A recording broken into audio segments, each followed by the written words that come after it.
나누도록 하겠습니다. 창세기 37장 1절에서 11절까지 말씀입니다. 우리 해분이는 그 스크린에 띄우지 않습니다. 자기의 성경책을 모두 찾아주십시오. 제가 가진 성경은 구약 57쪽에 있습니다. 창세기 37장 1절에서 11절까지 말씀입니다. 다 찾으셨으면 우리 말씀을 읽는 것만으로도 하나님의 은혜가 됩니다. 경청해서 한 절씩 교독할게요. 제가 먼저 1절 읽겠습니다. 야곱이 가나안 땅 곧 그의 아버지가 거류하던 땅에 거주하였더니 족보는 이러하니라. 요셉의 17세의 소년으로서 그의 형들과 함께 양을 칠 때에 그의 아버지의 아내들 비라와 실바의 아들들과 더불어 함께 있었더니 그가 그들의 잘못을 아버지에게 말하더라. 요셉은 노년에 얻은 아들이므로 이스라엘이 여러 아들들보다 그를 더 사랑함으로 그를 위하여 채색 옷을 지었더니 아버지가 형들보다 그를 더 사랑함을 보고 그를 미워하여 그에게 편안하게 말할 수 없었더라. 요셉이 꿈을 꾸고 자기 형들에게 말하며 그들이 그를 더욱 미워하였더라. 그들에게 이르되 정하건대 내가 꾼 꿈을 들으시오. 우리가 밭에서 곡식단을 묶더니 내 단은 일어서고 당신들의 단은 내 단을 둘러서서 절하더이다. 그 형들이 그에게 이르되 내가 참으로 우리의 왕이 되겠느냐, 참으로 우리를 다스리게 되겠느냐 하고 그의 꿈과 그의 말로 말미암아 그를 더욱 미워하더니 요셉이 다시 꿈을 꾸고 그의 형들에게 말하여 이르되 내가 또 꿈을 꾼즉 해와 달과 11별이 내게 절하더이다 하니라. 그가 그의 꿈을 아버지와 형들에게 말하며 아버지가 그를 꾸짖고 그에게 이르되 내가 꾼 꿈이 무엇이냐, 나와 내 어머니와 내 형들이 참으로 가서 땅에 엎드려 내게 절하겠느냐. 함께 읽겠습니다. 그의 형들은 시기하되 그의 아버지는 그 말을 간직해 두었더라. 아멘. 제가 한 번 더 기도하겠습니다. 사랑이 많으신 하나님, 오늘 말씀을 선포합니다. 인간의 소리는 감춰주시고 하나님의 소리만이, 하나님의 음성만이 우리 성도들 귀에 들려지게 하여 주시옵소서. 우리 영의 귀를 열어 주시옵시고 강권적으로 붙잡아 주시고 역사하여 주시옵소서. 감사드리며 예수님의 이름으로 기도합니다. 아멘. 우리 주님께 다시 한번 영광과 감사의 박수를 올려드립니다. 아멘. 여러분에게는 꿈이 있으십니까? 어떤 꿈을 꾸고 계세요? 제가 학교에 근무할 때 일입니다. 학년 초가 되면 아이들을 한 명씩 불러서 진로 상담을 하게 됩니다. 하고 싶은 일, 가고 싶은 대학, 학과동을 물어보면서 이제 진로 상담, 학습 상담을 해주는 거죠. 그러면서 자연스럽게 제가 물어보는 게 있습니다. 그게 뭐냐면 내 꿈이 뭐니? 이렇게 묻는 거죠. 그런데 제가 그런 질문을 하면서 많은 시간 동안 저를 놀라게 했던 것이 있습니다. 우리 학생들의 입에서 나왔던 말은 선생님 저 꿈이 없어요. 제가 뭘 해야 될지 모르겠어요. 이것저것 하고 싶은 것은 많은데 진짜 제 꿈이 뭔지 모르겠어요. 그리고 무언가를 하겠다고 얘기하는 아이들도 대부분은 자기가 하고 싶은 걸 하는 게 아니라 부모님이 하라고 하는 거를 이제 하겠다 이렇게 얘기합니다. 개 중에 한두 명은 당당하게 자기의 꿈을 얘기하기도 합니다. 근데 대부분 그 아이들의 꿈은 그저 세상에서 성공하는 거였습니다. 여기 앉아 계신 여러분들은 어떻습니까? 꿈이 있습니까? 요즘 세상이 하도 어렵다 보니까 우리 청소년이나 청년들이 꿈을 꾸는 것조차 사치다라고 얘기합니다. 혹시 그래서 우리 이 자리에 앉아 있는 청소년, 청년들은 어떠신지요? 아무런 꿈이 없나요? 또 우리 부모님 세대들에게 묻고 싶습니다. 꿈이 있으십니까? 어떤 꿈을 꾸세요?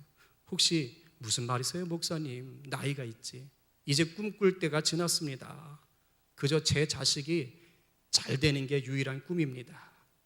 이렇게만 생각하고 있지는 않습니까?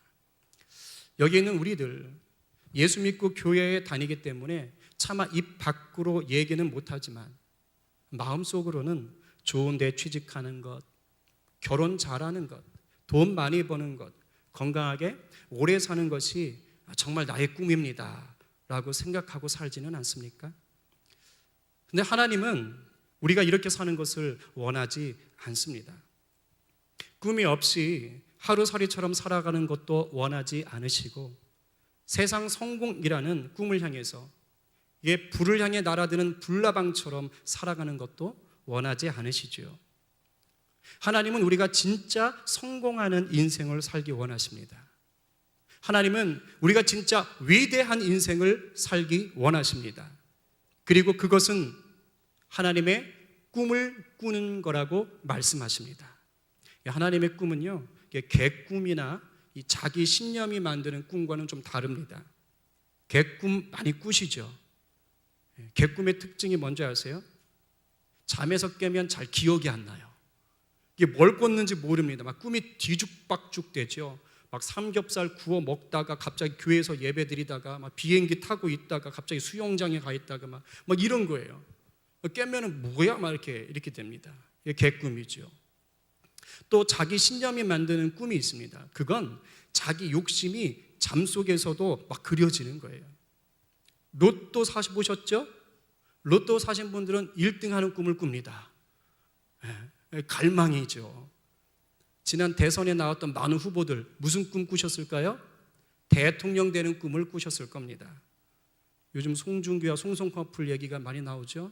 송중기를 너무 좋아한 나머지 송혜교를 빼앗아 가지고 이제 송중기를 자기 남편 만드는 꿈, 이런 거 거의 개꿈에 가까운 신념의 꿈이죠. 근데 가끔은 이 자기 신념이 만드는 꿈이 성공할 때가 있어요. 이루어질 때가 있습니다. 그래가지고 방송에 나와서 막 자랑도 하고 책을 펴내서 이렇게 해라 라고 가르쳐 주기도 합니다. 그런데 안타깝게도 이런 꿈들은 쉽게 부패하거나 한낱 물거품으로 사라질 때가 참 많습니다. 왜? 욕심이었기 때문에요. 하나님의 꿈은 이런 게 아닙니다. 하나님의 꿈은 내가 꾸고 싶다고 해서 꿀 수 있는 그런 게 아니에요. 하나님의 꿈은 하나님의 나라와 영광을 위해서 하나님께서 나에게 주시는 꿈입니다. 하나님이 나를 쓰시기 위해 하나님의 계획과 열정을 이 내 심장에다가 집어넣어 주시는 거예요. 그렇기 때문에 하나님이 주시는 꿈이 완성되었을 때는 내가 상상할 수 없는 놀라운 결과로 나타납니다. 그리고 이 하나님의 꿈은 꼭 잠을 자다가 받는 것만 해당되는 게 아니지요. 하나님의 꿈은 기도하다가 환상으로 보여주시기도 하고, 또는 기도 가운데 내적인 음성으로 들려주시기도 합니다. 때로는 이렇게 예배를 통해서 은혜 받고 나면 내 안에 간절한 소원함을 통해서 꿈으로 주시기도 합니다. 오늘 우리 모두가 개꿈 꾸는 인생 아니고 내 욕심 위에 꿈을 꾸는 인생이 아니라 하나님의 꿈을 꾸는 인생 되기를 간절히 축복합니다. 우리 옆에 분에게 진심으로 축복합시다. 듣고 깨달아 하나님의 꿈을 꾸십시다. 또 다른 분에게 살짝 미소를 띄우면서 듣고 깨달아 하나님의 꿈을 꾸십시다. 아멘. 하나님의 꿈을 꾼 사람의 좋은 예가 오늘 본문 속에 나오는 바로 요셉입니다. 이 본문 너무 잘 아시죠? 오늘 더 깊이 은혜를 누리시기 바랍니다. 17살 된 요셉이 어느 날 2개의 꿈을 꿉니다. 첫 번째 꿈은 우리가 잘 알듯이 밭에 있던 자기의 곡식단은 일어서고 형들의 곡식단이 그 주위를 둘러서서 절을 하는 꿈이었습니다. 그리고 또 하나의 꿈을 꿨는데 이번에는 해와 달과 11개의 별이 바로 자기한테 절을 하는 꿈이었습니다. 이 두 번째 꿈은 형들이 자기한테 절한다는 것보다 더 심각하지요.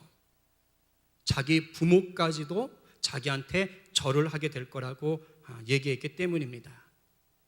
딱 봐도 칭찬받을 꿈은 절대 아닙니다. 이런 꿈을 꾸면 그냥 말하지 말고 입을 닫고 있던가, 아니면 개꿈이야 이러면서 그냥 잊어버렸어야 돼요. 근데 요셉은 아주 그냥 쏜살같이 달려가서 형들에게 또 아버지에게 자랑질을 합니다. 결국에 이것이 화근이 되어서 요셉은 형들에게 배신당하고 이집트의 노예로 팔려가지요.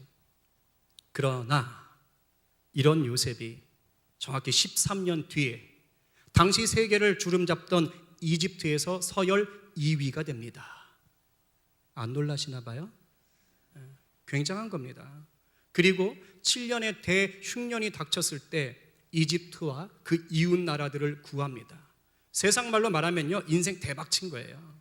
대성공을 거둔 거고요, 위대한 일을 한 겁니다. 그러고 나서요, 110세에 죽을 때까지 무려 80년 동안을 승승장구합니다. 그런데 이게 하나님께서 요셉에게 준 꿈의 진짜 목적은 아니었어요. 아마 이집트에서 성공하는 게 하나님의 꿈이었다면 세상 성공과 다를 바가 없습니다. 하나님이 요셉에게 꿈을 준 이유는 더 높은 뜻이 있었습니다. 그것은 뭐냐? 이스라엘을 가족의 단위에서 이제는 국가의 단위로 확장하시려는 계획이었습니다. 아브라함을 통해서 내가 너를 통해 큰 민족을 이루겠다라고 했던 그 약속, 그게 이제 요셉을 통해서 그 꿈을 이루시기 위해서 준비하는 거예요. 그래서 오늘 본문 2절에 보니까 야곱의 족보는 이러하니라 라고 말씀하신 겁니다. 이 본문 읽으면서 어색하다는 생각 안 해보셨어요? 족보라고 했으면 바로 앞장 36장에 나오는 에서의 족보처럼, 아니면 또 다른 장에 나오는 그러한 족보들처럼 보통 사람 이름이 쭉 나와야 돼요. 그래서 누구는 누구를 낳았고 누구는 누구를 낳았고 누구는 누구를 낳았고 마태복음 1장 낳고 나왔더라. 이게 나와야 족보입니다. 그런데 지금 야곱의 족보를 말하겠다고 해놓고는 달랑 요셉이 17살 때 꿈을 꾼 이야기만 해놓고 말았어요. 이상하지 않습니까? 이게 무슨 족보입니까? 그런데 바로 이 꿈에, 요셉의 꿈에 놀라운 비밀이 있었던 겁니다. 하나님께서 요셉의 꿈을 통해서 야곱의 족보, 즉 이스라엘의 12지파의 족보를 새롭게 이어가실 계획을 보여주시는 겁니다. 그래서 족보라고 해놓고 꿈 얘기를 집어넣은 거예요. 이게 바로 하나님의 꿈의 힘이에요. 이 세상에서 하나님의 백성이 진짜 성공을 누리고 진짜 위대한 일을 하게 만드는 힘, 그것이 바로 하나님의 꿈입니다. 오늘 우리는 이 본문과 또한 요셉의 일생을 좀 함께 보면서 하나님의 꿈이 갖고 있는 특징을 3가지로 살펴볼 것입니다. 그것을 통해서 원하기는 우리 모두가 다시 한번 하나님의 꿈을 깊이 받아 누리게 되기를 간절히 축복합니다. 첫 번째는 뭐냐? 하나님의 꿈은 완성될 때야 비로소 이해할 수 있다는 겁니다. 요셉이 형들과 아버지 야곱에게 꿈 이야기를 했을 때 반응이 어땠습니까? 아무도 이해하지 못했습니다. 오히려 야곱은 혼을 냈어요. 형들도 씩씩거렸습니다. 근데 야곱은요, 조금 달랐어요. 혼만 낸 게 아니죠. 영적인 감각이 있는 야곱은 아들 요셉의 말을 마음속에 간직해 두었다라고 얘기합니다. 성경이 왜 이 말을 적었을까요? 바로 그거예요. 지금은 이해할 수 없지만 장차 알게 될 날이 온다라는 것을 암시하는 겁니다. 그리고 정작 요셉 자신도 이 꿈이 무엇을 말하는지 몰랐을 거예요. 그러다가 20년이 더 지난 어느 날 형들이 이집트로 곡식을 사러 왔을 때 비로소 알게 되었을 겁니다.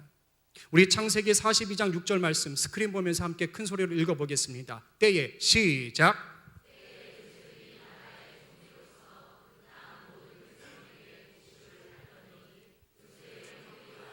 그 앞에서 땅에 엎드려 절하매. 지금 20년이 더 지난 날입니다. 요셉이 만약에 이 장면을 보면서 기분이 어땠을 것 같습니까? 17살에 꾸었던 그 꿈이 확 떠오르면서 온몸에 전율이 흐르지 않았겠어요? 요즘 말로 말하면 머리부터 발끝까지 소름이 돋았던 겁니다. 그때 비로소 알았을 거예요. 아, 내가 그때 그 꿈을 꿨던 게 이 흉년에 내 가족을 구하려고 하나님이 꾸게 하셨던 거였구나. 그 전까지는 그게 도대체 뭐였을까 궁금해했을 거예요.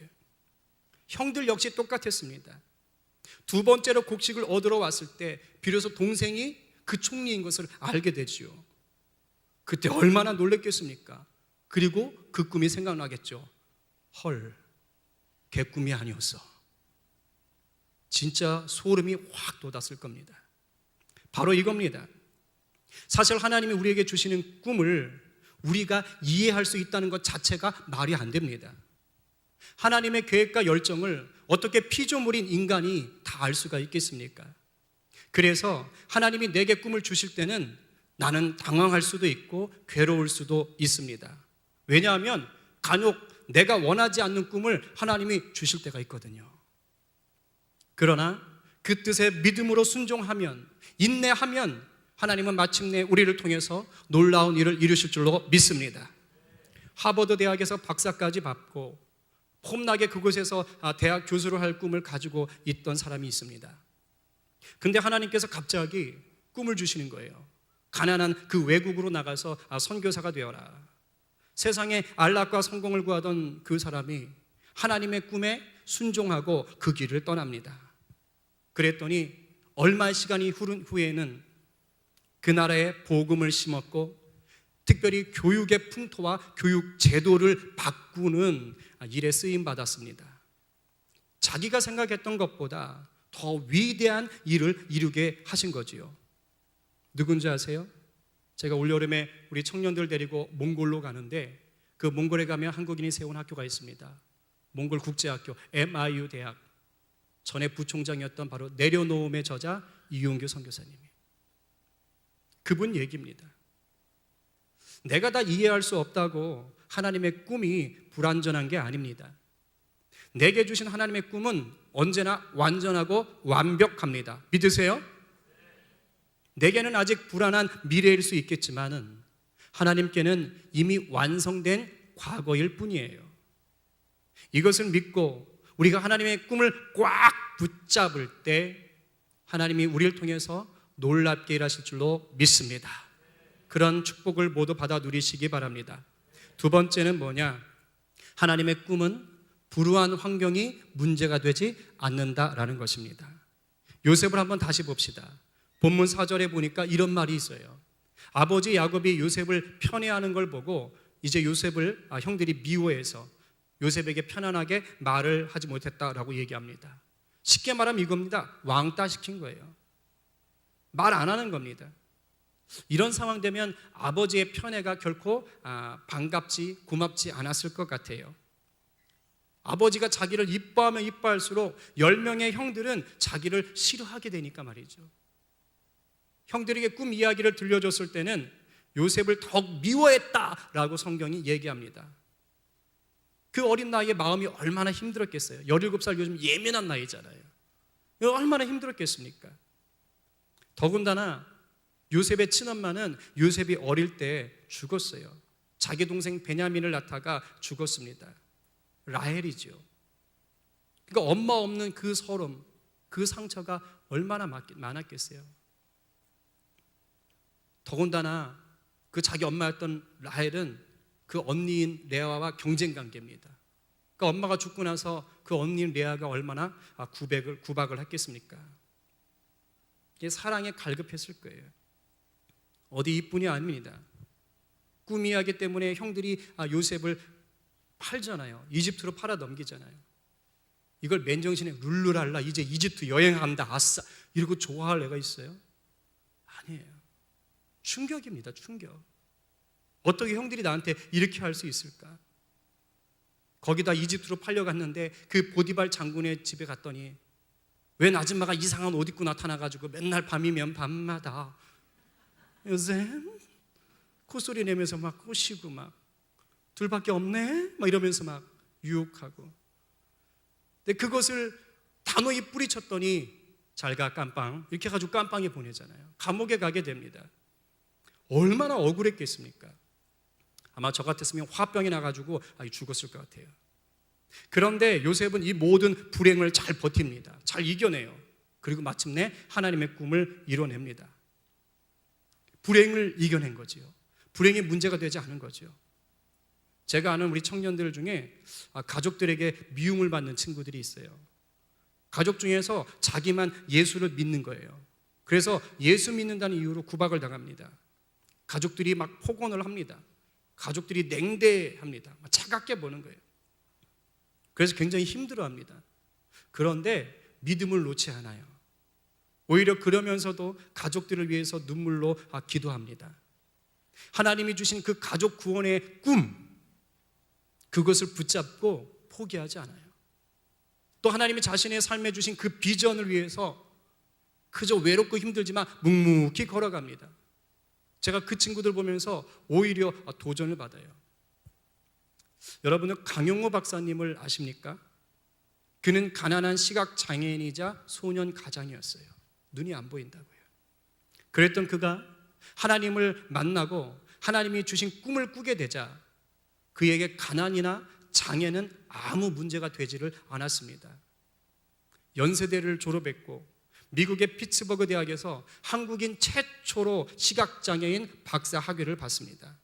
그리고 2001년도에는 미국 고위공직자 500명 중에 한 명인 백악관 국가장애위원회 정책 차관복까지 올라갑니다. 저는 얼마나 높은지 모르는데 누군가의 얘기를 들었어요. 서열로만 보면 한국 대통령보다 더 높답니다. 그 정도 위치까지 올라갔던 거예요. UN 세계장애위원회 부의장을 지냅니다. 루즈벨트 재단의 고문을 지내면서 전 세계는 6억 5천만 명의 전 세계 장애인들을 위해서 열심히 일을 하셨어요. 가난한 시각장애인 소년 가장이 하나님의 꿈을 꾸자 역사가 되었습니다. 맞습니다.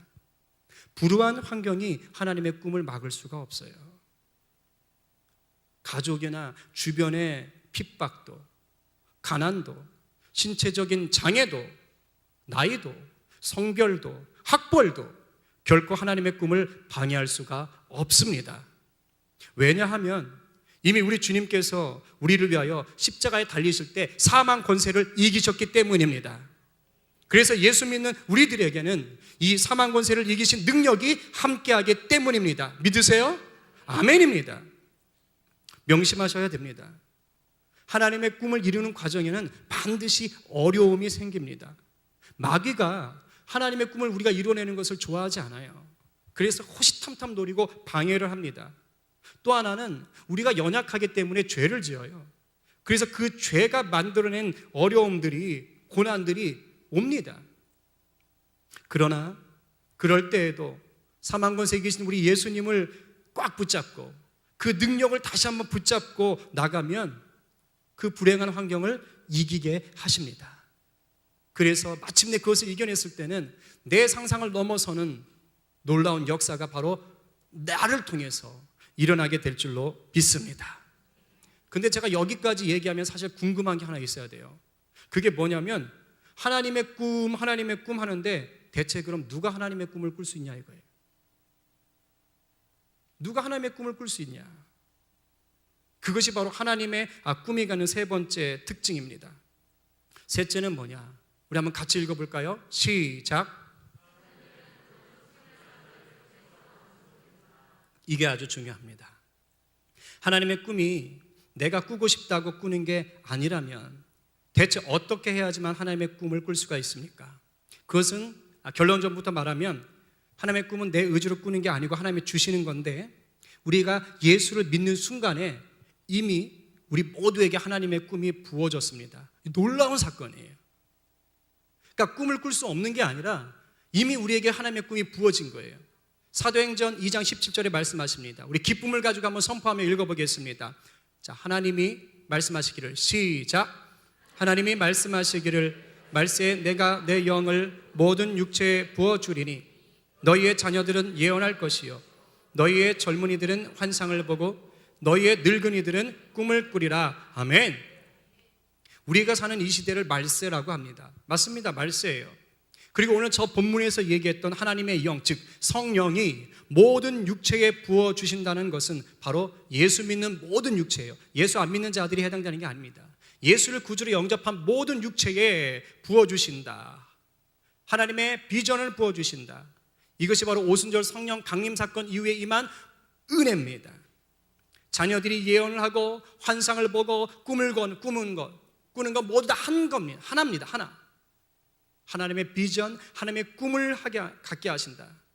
남자든 여자든 아이든 늙었든 상관없이 예수 안에 있으면 하나님의 꿈을 꿀 수 있다, 이 말입니다. 그리고 하나님이 우리에게 주신 이 꿈이 바로 뭐냐? 그건 복음이다, 하나님의 나라다라고 얘기하는 거예요. 근데 이상하죠. 그런데 왜 우리에게는 이 하나님의 꿈이 없는 것 같을까요? 왜 과거에는 나한테 하나님의 꿈이 있었던 것 같은데 지금 오늘 이 순간에는 그것을 잊고 있는 것 같을까요? 그게 바로 이 세 번째예요. 우리의 영이 깨끗하지 못하기 때문입니다. 세상의 낙을 즐기느라 하나님이 주신 꿈을 저 뒤 마음속 창고에다가 집어넣어 버린 거예요. 세상 염려에 묶여가지고 하나님이 주시는 그 꿈을 볼 수 있는 눈을 잃어버리는 겁니다. 요셉에게 하나님의 꿈이 부어지고 계속해서 진행될 수 있었던 건 그가 잘나서 그런 게 아니고 그의 심령이 깨끗했기 때문입니다. 제가 이렇게 얘기하는 이유가 있습니다. 바로 2절 말씀이에요. 우리 37장 2절 말씀을 한번 같이 읽어보겠습니다. 요셉이 시작. 요셉이 17세의 소년으로서 그의 형들과 함께 양을 칠 때에 그의 아버지의 아내들 비라와 실바의 아들들과 더불어 함께 있었더니 그가 그들의 잘못을 아버지에게 말하더라. 여기 보니까 요셉이 형들의 잘못을 아버지에게 말했다고 합니다. 딱 무슨 상황입니까? 고자질, 그죠? 고자질하는 상황입니다. 그렇게밖에 안 느껴져요. 그런데 제가 이 말씀을 묵상하면서 계속해서 불편했어요. 아무리 생각해도 요셉을 고자질쟁이로 만드는 건 이 본문의 의도가 아닌 것 같았습니다. 구약 성경을 기록한 히브리어 원어를 찾아봐도 여기에는 고자질이라는 의미가 없어요. 단지 말을 전달했다라는 의미 정도로 해석할 수가 있습니다. 자, 한번 생각해 보세요. 아까도 얘기했지만 지금 하나님은 야곱의 족보를 얘기하려고 하는 겁니다. 70여 명의 그 대가족을 이제는 이스라엘이라는 하나의 국가로 빚으시기 위한 계획을 요셉의 꿈을 통해서 밝혀주는 장면이 바로 이 장면이에요. 그런 장면에 겨우 고자질쟁이 요셉을 툭 끼워놓을 이유가 아무리 생각해도 없는 거예요. 뭔가 이상한 겁니다. 물론 이렇게 말할 수도 있습니다. 성경은 완벽한 사람만 얘기하지 않는다. 아브라함도 이삭도 야곱도 다윗도 모세도 다 죄와 허물이 있었다. 그래서 성경이 위대하다. 맞습니다. 그런데 지금 이 본문에서 그런 걸 얘기하기 위해서 고자질을 집어넣은 건 허물치고 너무 가벼워요. 모세처럼 뭐 사람을 좀 때려 죽이든가, 뭐 다윗처럼 다른 남자의 아내를 이렇게 탐하든가, 뭐 이러면 와, 이런 허물을 가지고서도 이렇게 쓰셨구나. 근데 그건 아닌 것 같아요. 맞습니다. 오늘 본문이 고자질쟁이에 불과하던 요셉이 하나님의 꿈을 꿔서 큰 인물이 됐다? 이런 거 얘기하려는 게 아니에요. 오히려 하나님의 꿈을 끝까지 이루어갈 수 있었던 요셉의 성품을 얘기하려는 겁니다. 그 성품이 뭘까요? 바로 죄악을 받아들이지 못하는 성품이에요. 성결입니다. 성결. 당시 가족의 심판자요 권위자는 가장이죠. 가장. 그러니까 요셉은 지금 뭐 한 겁니까? 집안의 심판자요 권위자인 아버지에게 형들의 죄악을 있는 그대로 전달한 것뿐이에요. 왜일까요? 그래서 더 이상 죄악이 계속되는 것을 바라지 않았기 때문입니다. 하나님이 이것을 원하신 겁니다. 왜? 이 가정은 장차 한 나라를 이루어가야 되거든요. 하나님은 이스라엘이 죄에서 떠나서 거룩한 백성, 거룩한 나라가 되기를 소망하시는 겁니다. 그 의도를 지금 요셉의 행위를 통해서 이스라엘에게 알려주시는 거죠. 우리가 성경을 통해 조금만 추측하면 요셉이 왜 이러한 행동을 했고 이러한 사람이 되었는지 충분히 알 수가 있습니다. 요셉 자신이 어떤 삶을 살아야 하는지 요셉은 어려서부터 잘 알았어요. 요셉이 언제 태어났는지 아세요? 아빠인 야곱이가 삼촌 라반의 집에서 일을 할 때 태어났습니다. 야곱이 삼촌 라반에게 삼촌 저한테 재산 좀 주세요. 14년이나 일했는데 아무것도 없어요 라고 따졌을 때, 그래? 그럼 알았어, 모아봐. 그러면서 양을 치게 합니다. 그 즈음에 태어났어요. 그러니까 야곱이 가나안으로 돌아오기 한 5년 전후에 태어났습니다. 그러면 그 뒤에 뭘 봤을까요? 가나안에 와서 정착하고 나타났던 큰 사건이 하나 있지요. 뭡니까? 누나 디나가 세겜에 구경하러 갔다가 그 세겜 추장 아들에게 겁탈을 당합니다. 대충 따져보면 아마 요셉의 10살 전후 정도 됩니다. 그때 뭘 봅니까? 그 사건 때문에 형 시므온과 레위가 다 할례를 시켜놓고 밤에 가서 그 많은 남자들을 다 죽이는 것을 보아요. 그리고 나머지 형들이 세겜에 찾아가서 약탈해 오는 것을 보게 됩니다. 그리고 이 사건 이후로 아빠 야곱이가 한탄을 하면서 어떡하냐 하면서 괴로워할 때 하나님이 베델로 가라 하고 그 베델에서 야곱이가 회복되는 것도 지켜봅니다. 야곱은 이 일을 겪고 난 다음에 자신이 총애하는 그 늦둥이 요셉에게 아마 귀가 닳도록 얘기했을 거예요. 하나님이 기뻐하시는 순전한 삶을 너는 살아야 된다. 너는 성결해야 된다. 얼마나 얘기했겠습니까?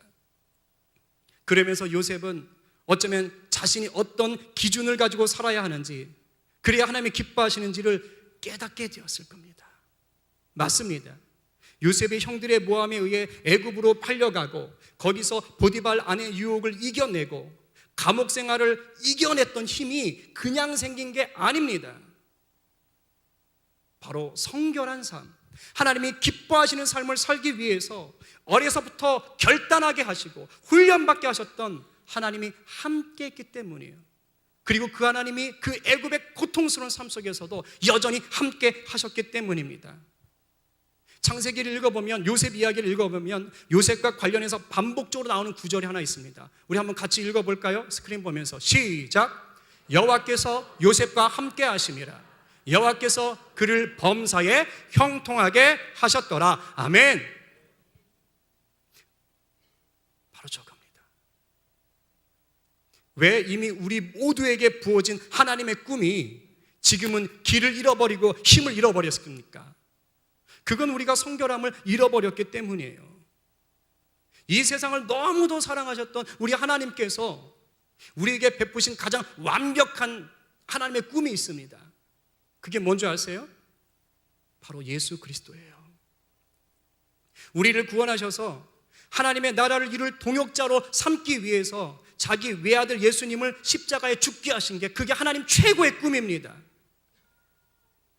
그런데 인간으로 오신 예수님이 이 십자가를 통해서 우리를 향한 하나님의 그 꿈을 완성할 수 있었던 결정적인 이유가 뭔 줄 아세요? 바로 성결입니다. 성결. 인간의 몸으로 오셨는데 죄는 하나도 없으셨어요. 그랬기 때문에 예수님의 십자가의 죽음이 바로 우리의 죄를 사하는 효력이 있는 겁니다. 하나님의 꿈을 이루는 힘, 끝까지 완성해가는 힘, 그것은 어디에서 나오느냐? 성결입니다.